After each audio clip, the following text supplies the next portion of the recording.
От няколко дни хасковлии купуват ефтин хляб по 60-65 стотинки. Това обаче не радва хората. Качеството падна. Не може една стока да бъде нерентабилна. Значи производители нещо правят. Може би защото сега се произведе вече новото жито и се налага намаление на хляба, за да може да се пласира брашното. Не зная защо хлебопроизводителите го направиха това нещо.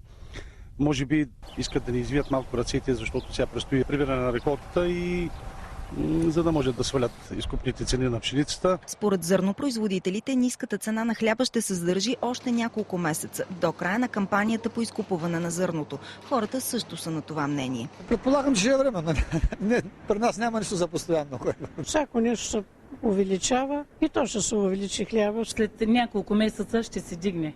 Някой нещо цели. И докато хлебопроизводителите в Хасково намаляват цената на хляба, местните зърнопроизводители се опитват да пласират продукцията си извън страната, за да не работят на загуба.